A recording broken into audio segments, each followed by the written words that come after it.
Jay, why would Adnan call you? The criminal element of Woodlawn. Previously on Serial. They said something like, we know what you and Jay did, or we talked today. And I'm like, Jay, like, what do you mean? I'm sure if I ratted him out for killing Hay, that he wouldn't hesitate to turn me over for selling drugs. I'm like, I don't know. Unless Adnan paid Jay a good sum of money, I really don't see Jay helping him. This is a Global Tel Link prepaid call from Adnan Sayed, an inmate at a Maryland Correctional Facility.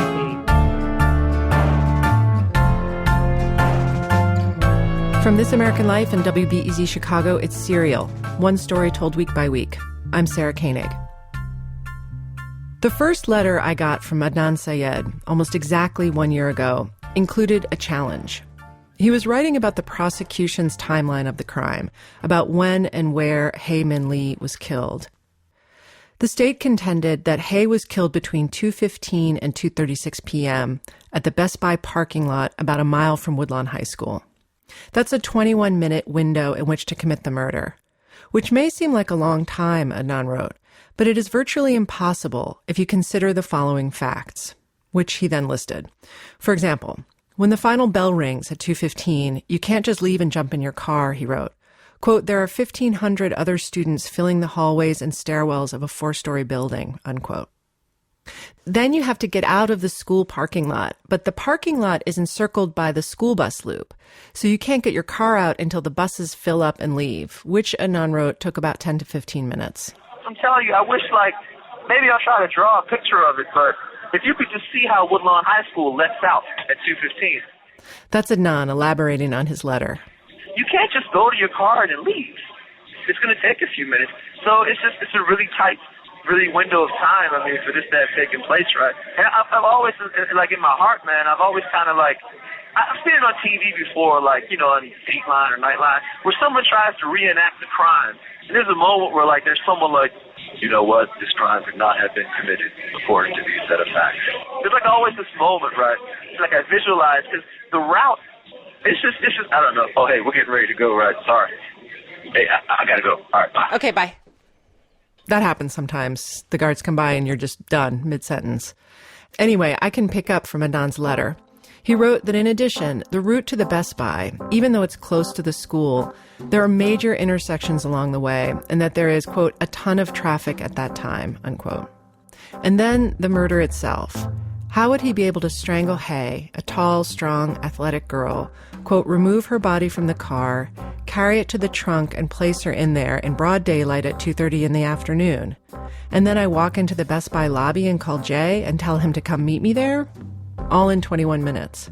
I am 100% sure that if someone tried to do it, it would be impossible, unquote. Gauntlet so thrown, producer Dana Chivis and I gave it a shot. We tried this drive. Twice we tried, in fact, because, full disclosure, the first time we screwed it up. The second time, though, we were like a machine. So here we go. We're at Woodlawn High School, Wednesday afternoon, after school announcements. If you are a senior and you want to apply for local scholarships, you need to go to the counseling office. Okay, then last bell. More than 1,000 students fill the halls, just like Adnan describes in his letter. We figure Hae gets in her car quickly. She's in a hurry. Okay. It's now 2:17. The bell rang at exactly 2:15. Say the fastest she could have gotten to her car is 2 minutes. So that's giving the state the benefit of the doubt, right? If she's really hustling, maybe she can get to her car in, say, 2 minutes? Remember, her friend Debbie Warren said Hae had told her right after school that she was in a rush to see her new boyfriend Don at the mall, presumably the Owings Mills Mall where they both worked. I think this is the last bus. Okay. We do indeed have to wait for the bus loop to clear. It takes a few minutes. We just have to sit there. We're timing. We're in the back of the school. Now we have to drive up around to the front of the school, up around the circle near the gym. Remember, that's where Inez Butler-Hendricks says she sees Hae, who'd come to grab a snack. Once we get there, we're at 11 minutes, 38 seconds. Okay, I'm going to run in. Keep timing. I run into the gym area where the food cart was, run back out to the car. Then we have to drive back out to Woodlawn Drive, turn onto Security Boulevard, which does have some big intersections you have to get through. Again, we're trying to get to Best Buy, it's still there today, in 21 minutes. We're at 17 minutes, right about now. We're at 17 minutes, we're just crossing under the Beltway. Less than a minute later, oh yeah, see, there's the sign. Best Buy.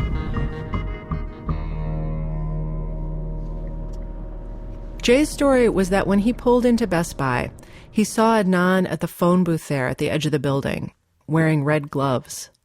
Adnan motioned for Jay to follow him across the front of the building, around to the other side, to the farthest corner of a side parking lot, where Jay saw Hayes' car parked.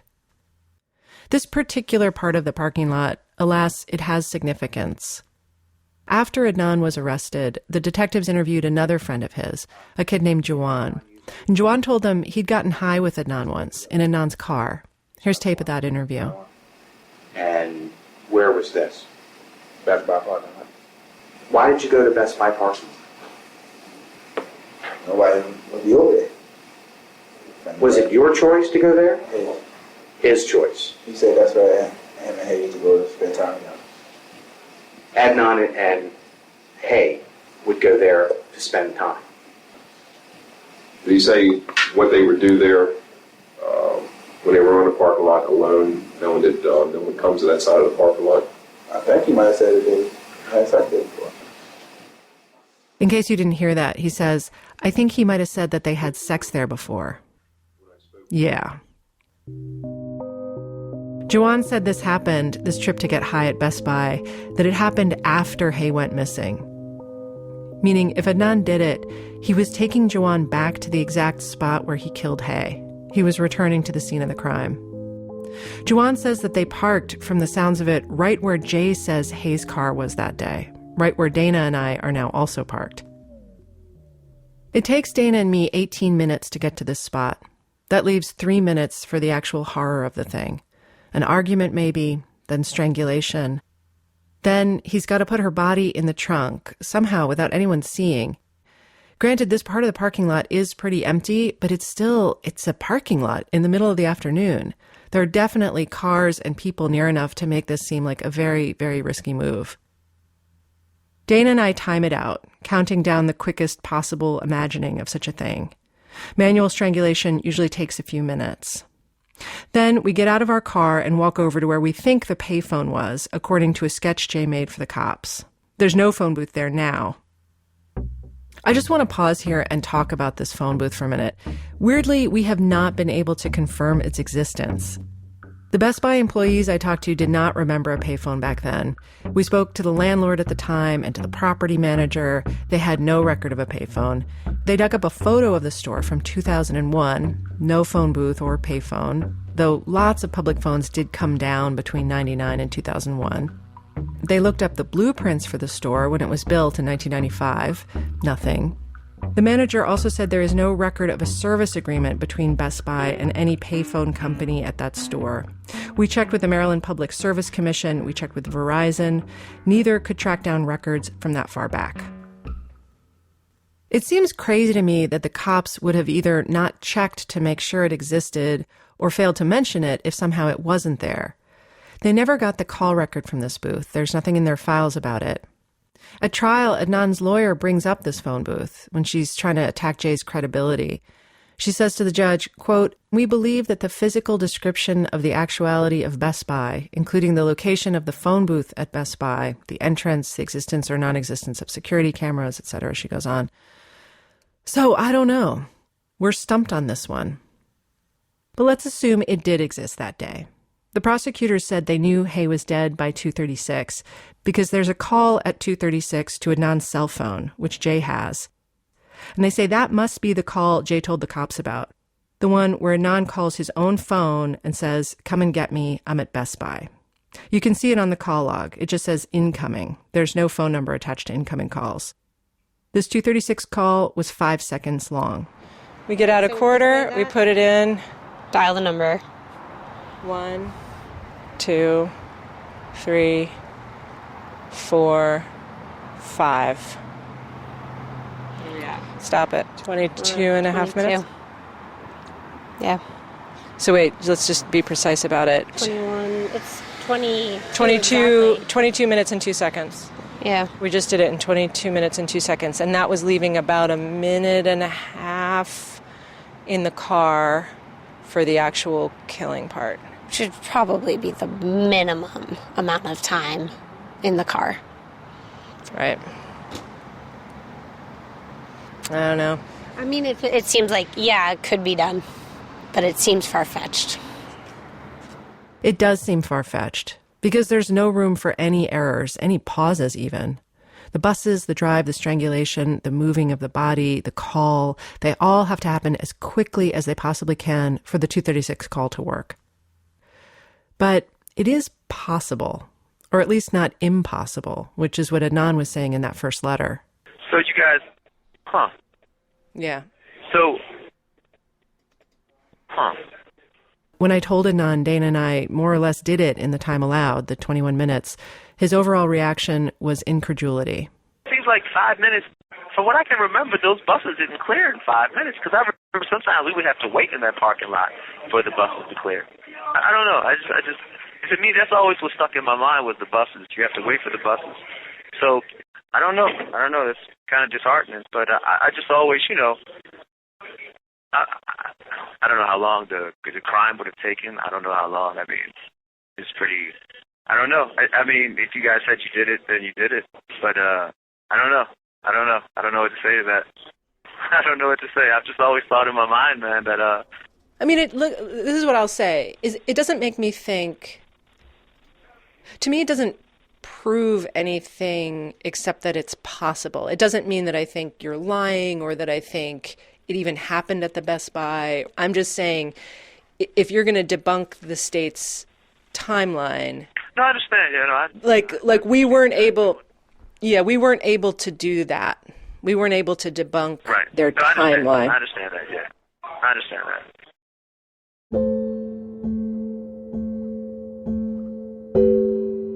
However, Dana and I were not done because, of course, this is just step one of the state's timeline. In the detective's notes, Dana and I found a handwritten itinerary dated March 18th, 1999. So that's 3 days after Jay's second taped interview with police. This is the route Jay laid out for the cops, his entire driving day on January 13th. This is what we're going to try to replicate to see if it matches the call record from that day. Because, the prosecution's story of the crime was mainly pinned to two things, Jay's statements and the cell records. Adnan remembers that at his trial, the prosecution had a big blow-up chart of the call record, the one listing 34 calls made and received on Adnan's cell phone that day, with blanks beside each call. Every time a witness identified a call on the list, the prosecutor would label it with a sticker. So at 3:21, they would have placed a sticker, boom, called a Jen Pusateri. It was a pretty powerful thing because as he was testifying, it was almost as if they were using the cell phone records as a proof for all of his testimony. Okay, and you said, what happened at this time? And such call was made, boom. It was very, I would say, influential. Besides the calls themselves, they also had a list of all the cell towers that pinged each time a particular call came in or went out. Sure, the prosecutor said, you might have your doubts about Jay, but the call record doesn't lie. Jay couldn't possibly have known which towers were getting pinged when. He couldn't fabricate that. It would be too crazy of a coincidence. So the cell towers and the calls and Jay's story, the way they all meshed, the prosecutors argued, was irrefutable. Prosecutor Casey Murphy said to the jury in her closing statement, quote, "The most important thing for you to remember about Jay's testimony is that it does not stand alone. It is corroborated." She added, "The cell phone records support what those witnesses say, and the witnesses support what those cell phone records say. There's no way around it." All right, ready? Yep. Okay. So I started at, it's 2:51, and we're making a right out of the Best Buy parking lot onto Belmont Ave. All right, so let's see if we can recreate what Jay says happened that day. The next stop after Best Buy is the I-70 Park and Ride, where Jay says they leave Hay's car for a few hours. It's just a large commuter parking lot. Jay says he follows Adnan there. Adnan is driving Hay's car. Jay has Adnan's car. He's pretty careful to let the cops know he wasn't ever in Hayes' car, never touched her or her stuff. Did he get out of the car? Yes, he got out of the car and This is from Jay's second taped statement. proceeded to go through the trunk and the back seat. This detail has always struck me, by the way. Jay says Adnan is going through the trunk of Hayes' car at the I-70 park and ride. Hayes' body is back there, in the trunk at this point. But anyway. Several items he picked up and moved around and stuff like that. And then he came over to his car, told me to pop the trunk. I popped the trunk. He placed a whole bunch of items in the trunk. And then he got in the driver's seat, and we switched places, and I got in the passenger seat. It takes Dana and me 11 minutes to get to the park and ride from Best Buy. Then we wait a couple minutes to account for Adnan's movements. In case you're wondering, there were no security cameras at this park and ride back in '99. We checked with the DOT. So now it's a little after 3 p.m. When Jay took the cops on this ride on March 18th to map out the timeline, he told them that after they left the park and ride, they went in search of weed. He says that's when he calls his friend Patrick. And this is where things start to get off course. There is indeed a call to Patrick on the call log, but it's at 3:59 p.m. So right away, we've got a time problem. By trial, though, Jay has sorted that out, so his story better match the call log. He testified that he'd called Jen Pusateri first at 3:21 to find out if Patrick was home. Jen testified that no, Jay would not have called her to find out where Patrick was. It's just not a thing that would have happened. But in any case, there is a call to Jen at 3:21. Jay says when they didn't find Patrick at home, they switched course and headed up to Forest Park to buy weed. Dana and I drive that same route. Okay, so they buy 2 dimes of weed here. That's a side note. All right. Done. Done. We are making a left. Jay also mentions another call around this time. This call is incredibly important, and I will talk more about it in another episode, I swear. But for right now, what you need to know is, in his second interview, when the cops show him the list of calls, Jay says Adnan spoke to some girl in Silver Spring. Her name was Nisha. It's that girl Adnan had been flirting with. And Adnan briefly put Jay on the phone with her. And the reason this is so important is for 2 reasons. One, it's the only call in this stretch of time that's to someone Adnan knew, rather than a friend of Jay's. And it puts Jay and Adnan together in the middle of the afternoon, when Adnan says he was not with Jay, he was back at school. In the March 18th itinerary, there's a note about the Nisha call, that Adnan handed the phone to Jay at the golf course on West Forest Park Avenue. Yeah, that is the golf course. Okay. If indeed this is the golf course he's saying where suspect hands the phone to the witness, who's Jay, that was the Nisha call. And that does happen right now. So the time works for this one. It matches Jay's story.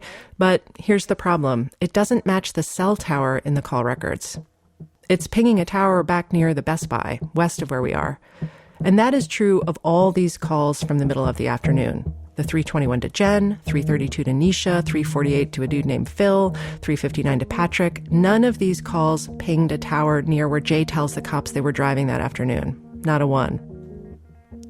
At trial, though, even though all these mid-afternoon calls were identified and accounted for in Jay's testimony, prosecutors did not point out that the cell towers didn't match.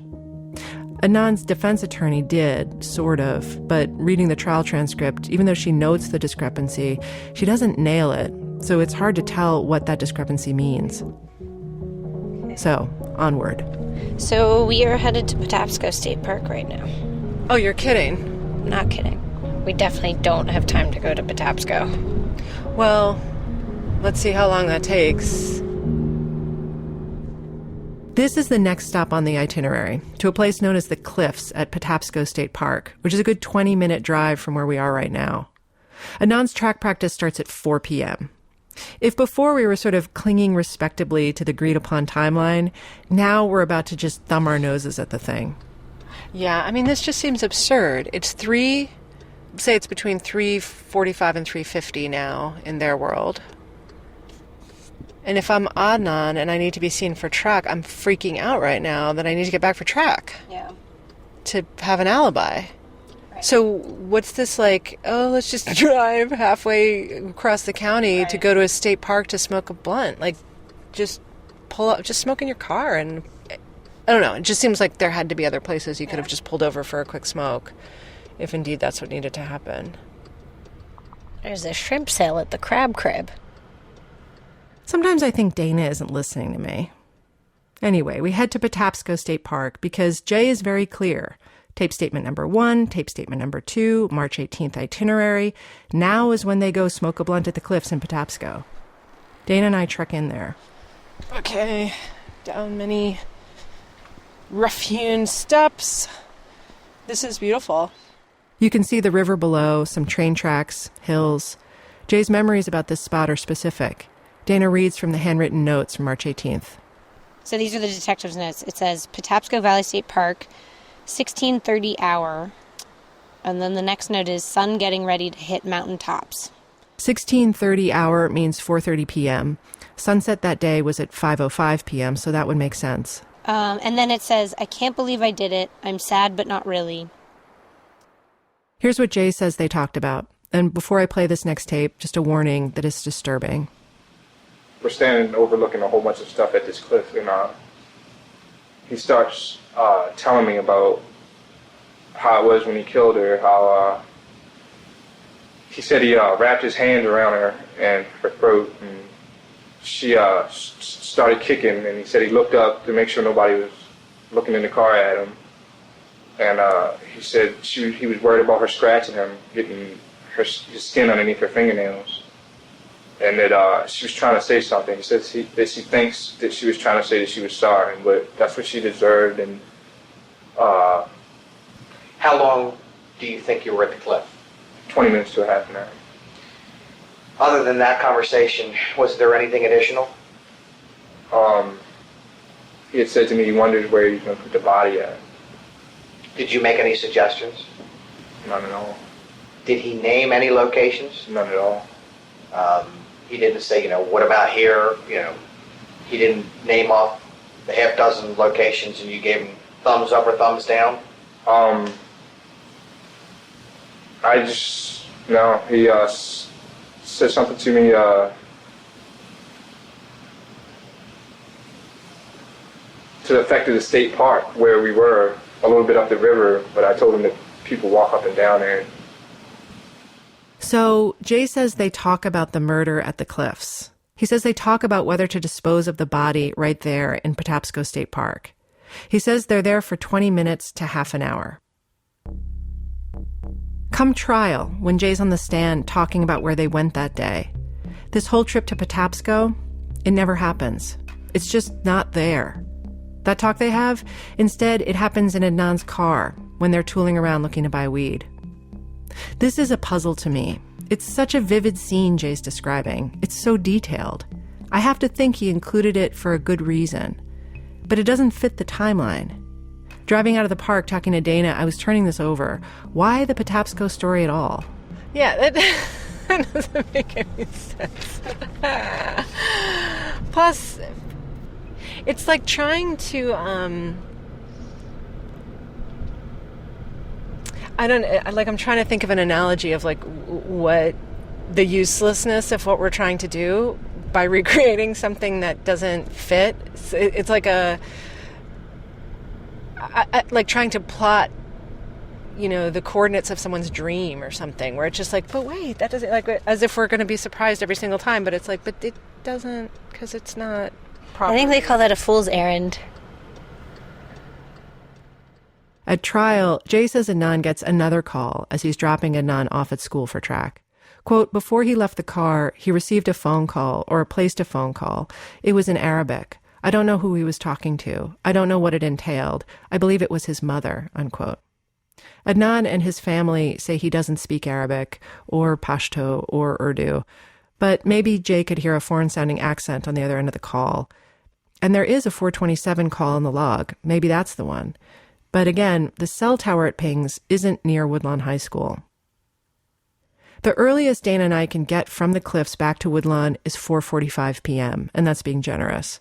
But even so, that means if Adnan still had to get changed, he is very late for 4 p.m. track now, which seems like a bad strategy for an alibi, doesn't it, to be noticeably late like that? Jay says he goes next to a friend's house. I'm going to call this friend Kathy because she didn't want to be identified. Jay says he gets there by 5:20 or 5:30.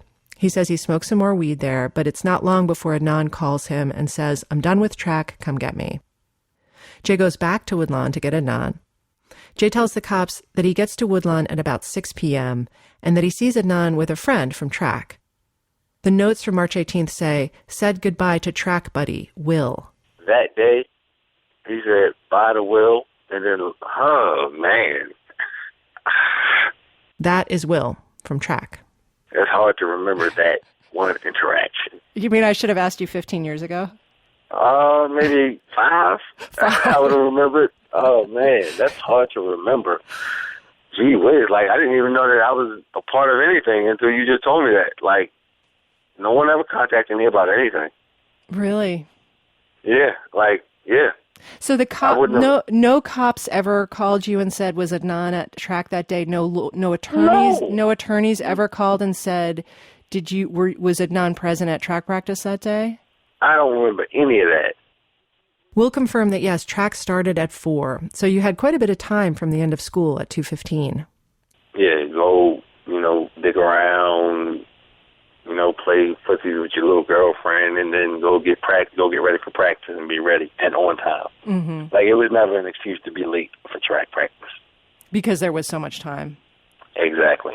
And what would happen if you were really late or you skipped, or was there any consequence?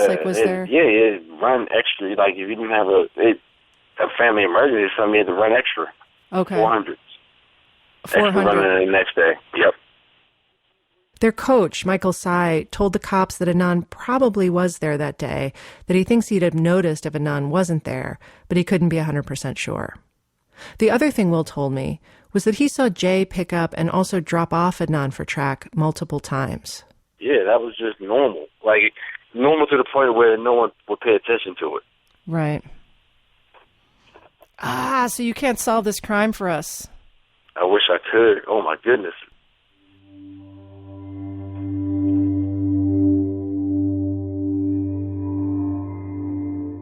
Here's another problem with the track story. Jay says he gets Adnan at about 6. There's an outgoing call at 5:38 p.m. to Adnan's friend Krista, someone Jay would not be calling, which would suggest Adnan had his phone at 5:38 p.m. And the call pings a tower that's out near that guy Patrick's house, sort of near where they end up ditching Hayes' car, not at all close to Woodlawn High School. I could keep going here to the bitter end of the night, but I'm hoping you'll take my word for it that the timeline has some problems.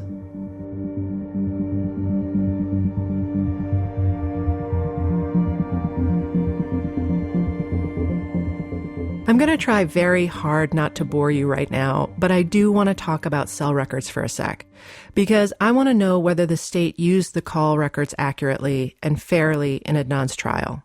Do the records really corroborate Jay's story? You might have seen some recent reports about how cell phone evidence isn't as reliable as it was once cracked up to be. The Washington Post ran a story in June, for instance, with the headline, "Experts say law enforcement's use of cell phone records can be inaccurate." Federal courts in Oregon and Illinois have ruled cell phone evidence inadmissible. The problems arise when you're trying to say, I can prove you were at such and such a place at such and such a time because of the cell tower that your phone pinged. You can't do that with certainty because of the way cell towers get activated and how much territory they cover. In fact, these kinds of records are mostly useful as a way to say where someone wasn't rather than where he or she was. Like, if a call pings a tower in downtown Baltimore, I'm going to be pretty confident that you're not making that call from, say, Annapolis or D.C. or Patapsco State Park. As far as I know, Adnan's case was the first in Maryland to use cell tower technology as evidence. It was a new thing. Because I am, technologically speaking, a moron, I asked Dana to find out. Did the cell expert who testified at trial present the technology accurately in a way that still holds up? So Dana sent this gripping testimony to 2 different engineering professors, one at Purdue and one at Stanford University. And they both said, yes, the way the science is explained in here is right. And the way that the state's expert, a guy named Abraham Woronowitz, tested these cell sites by just going around to different spots and dialing a number and noting the tower it pinged, that's legit. That is not junk science. But that's a different question from, does the science he's explaining here actually support the state's case? did the prosecution deploy that science fairly? That's a more complicated question with a more complicated answer. Woronowitz, the cell expert, and prosecutor Casey Murphy did the site tests together. She took him around to various locations connected to Jay's story. Dana explained it to me. They went to the spots that matter the most in the story of the crime. Okay. So places like Jen's house, the Best Buy, Leakin Park, where Hay was buried, those places that are really important. Okay. Kathy's apartment. So they do 14 of those, right? Okay. They go out this day in October. They do 14 of them. Do you know how many they brought up at trial? No. They ask the cell phone expert about 4 of them. You're kidding. Really? 4 of them. 4 of them, because the rest of the tests didn't really help their argument, which is their prerogative. Their job is to put on the strongest possible case. But of the 4 site tests they do talk about, one is a test Woronowitz does in a place called Gelston Park, which I'm not even going to explain because it's basically irrelevant to our story. The other 3 places, these all happen in Jay's narrative after 6 p.m., after Jay had picked Adnan up from track. Sort of from 12:07 until 6:07. That window of time is where kind of Jay's story doesn't line up with the cell phone records. And the timeline he's giving is also not lining up with the times of the cell phone calls. So the towers, the times, and Jay's story are not matching right anywhere in that basically 6-hour period. Right. Yeah. Which, this is sort of what Dana and I had experienced on our drive that day, that it wasn't plotting out. Just a word about the cell tower testimony. It took 2 days, and it was sort of a mess.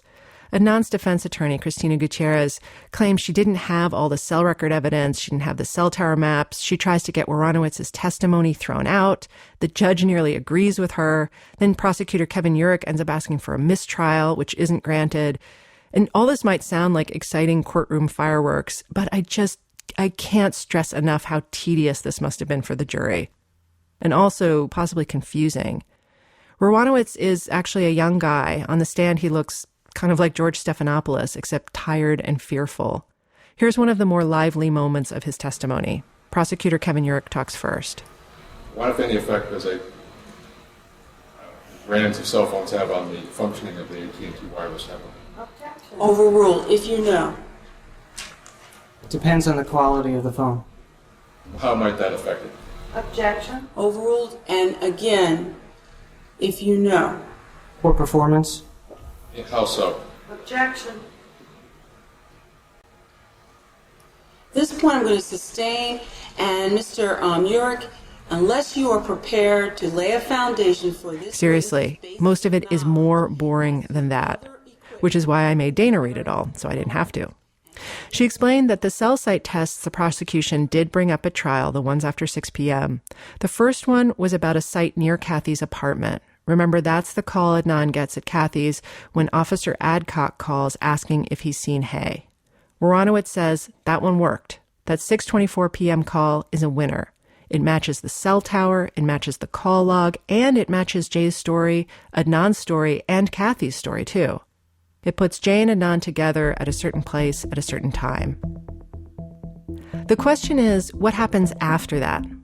Jay says after the Adcock call, they left Kathy's, and that's when they went to bury Hay in Leakin Park. Then they ditched her car out off Edmondson Avenue, and then they headed back toward Westview Mall, where they threw evidence into the dumpsters. And if you map the cell towers that ping between 6:24 p.m. and, say, 8:05, if you imagine each tower lighting up, they do illuminate this trail. They support the locations in Jay's story. Woronowitz confirms this with riveting testimony that sounds like this. Yes. The most incriminating stop on their route that night is, of course, Leakin Park. There were 2 incoming calls, one at 7:09 and one at 7:16, that hit a tower at the northwest end of the park. I asked Dana, since the range of that Leakin Park tower reaches beyond just the territory of the park, could they have been someplace else besides digging a grave in the actual park? Could you have been at someone's house or something? It's possible you could have been here. This is, I think, Patrick's house, one of his addresses, Okay. for instance. Or you could have been these are strips. Like maybe you could have been there. Mm-hmm. Okay. I think they were probably in Lincoln Park. Okay. Because it's just, I don't think the amount of luck you would have to make up a story like that and then have the cell phone records corroborate those key points. I just don't think that's possible. Isn't that sort of tantamount to saying, I think Jay's telling the truth? I'm saying I think the cell phone was in Lincoln Park. Right. That looks pretty bad for Adnan. Because even though the cell towers can't say who was with the phone or who was making the call, Adnan himself says he's pretty sure he was with his phone at that time after track. Again, his memory is vague, full of I probably would'ves, but he says that from what he can remember of the evening, after he got the call from Officer Adcock, he remembers dropping Jay off at some point, and then he says he would have gone to the mosque for prayers. It was Ramadan. He doesn't say he lent his phone out or his car to Jay or anyone else that evening. So, according to Adnan, he was with the phone, and twice that night, the phone pinged the tower near Leakin Park. So, bad for Adnan. On the other hand, the call records also undermined what Jay tells the cops about that same trip to Leakin Park. The Adcock call at Kathy's ends at about 6:29 p.m. The Leakin Park calls are 40 minutes later. But Jay says after the Adcock call, he and Adnan left Kathy's, and then they do a bunch of different things. They drive to Jay's house for shovels, then to I-70 Park and Ride for Hayes' car. Then Jay goes to McDonald's back by school to wait for Adnan, says he's there waiting for about 20 minutes. Then they drive all around for a while, back over to Patapsco, then up Dogwood to security, before they finally get to Leakin Park. All that, what I just described, that takes an hour and 20 minutes. Twice as long, in other words, than the call log accounts for. I'm not trying to be petty here. I don't think we should hold Jay to some crystal clear timeline. How could he possibly remember each twist and turn and phone call from that day 6 weeks later? However, if the state is saying Adnan Syed is guilty because we have this witness and his story is backed up by cell records, well, what I see is you have this witness, but his story has shifted rather significantly over time. And you have these call records, but I don't think they're as ironclad as you're making them out to be. Because for the most part, they don't exactly align with your witness's narrative. There are key moments when they do support his version of that night. But what about the rest of the day? You know, it's like it's so unfair to me because it's like it never the etched in stoneness of the phone records. It never goes in my way. It's just whenever it's proven what the prosecutor's saying, it's like, you know, the Moses tablet. Whenever it's something I'm saying, it's like the Holy Grail. Oh, we don't know where it is. We're not sure if it really exists. It kind of floats away. But that's not cool, though, because now what you're saying is that you can use the cell phone records when it benefits me. That was the 30-minute cutoff. Adnan called back. Yeah, I got cut off mid-rant. But, but just to finish up real quick. The rant went on. Of all the calls, the 236 call is the most troublesome to Adnan. It's the one he probably thinks about the most, because that's the call that starts the whole chain. And he also thinks about it because he says he has an alibi for that time, the Asia letters, where she says she saw him in the library. Here's a weird thing about the 236 call. The prosecutors are very clear at trial that this is the come and get me, I'm at Best Buy call. But they're not basing it on anyone's testimony. Jay never says the call was at that time. In fact, he says repeatedly that Adnan called him around 3:40 or 3:45. Jen also says that's about when Jay left her house that day. But there is no incoming call at or near 3:45 on the call log. So the prosecution has to go with 236 because it's the only one that sort of lines Jay's story up with the log. It's their only choice. When you tease apart the state's case, you can get tripped up on details like this, which is maybe why Prosecutor Kevin Urich addressed this head-on in his opening statement to the jury. He told them, look at the big picture. The main plot points in Jay's story have been consistent. He tells them that consistently Jay, quote, has always given the same story about what the defendant did where, Consistently, he tells Jennifer a consistent story. He tells police a consistent story about the defendant. He tells consistently the defendant's involvement, the defendant's actions on that day. He has never wavered on that point, unquote. That is a lot of consistentlys. And while maybe it's not great oratory, it does have the advantage of being true. In Jay's statements, while the particulars shifted, the spine of his story did not. Adnan told Jay he was going to do it. Adnan showed him the body. They buried her in Lincoln Park. They ditched her car. Jay has been consistent on those points. It's funny, there's this part of the trial that keeps coming back to me. It's when Cristina Gutierrez is cross-examining Jay. She's pointing out that he lied to detectives about various things, including the location where he says Adnan showed him Hayes' body in the trunk of the car. And what you told them in your act of showing them that place, those were lies, weren't they? They were not the truth. They weren't the truth. What's the opposite of the truth? Objection. Insisting. You told them something that was not the truth. No, I told them the truth. I'm sorry. And then you backed it up, showing them a place that was not true. Correct? I told them the truth. I did not show them a location that was true, no. He says, I told them the truth. I did not show them a location that was true. As oxymoronic as that sounds, I think I see what he's saying. Yes, I told some lies, but I told the truth. Overall, I told the truth. There are parts of Jay's story that make no sense, where it seems like there must have been more going on than he's saying. But here's what's also the truth. You can say the same thing about Adnan's story, too. Next time on Serial.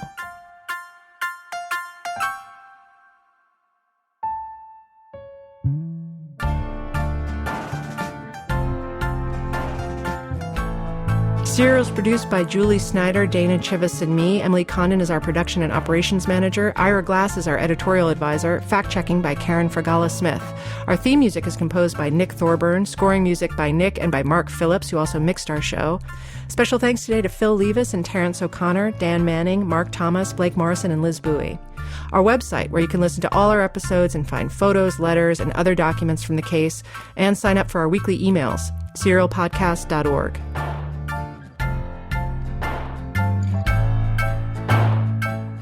Serial is a production of This American Life and WBEZ Chicago.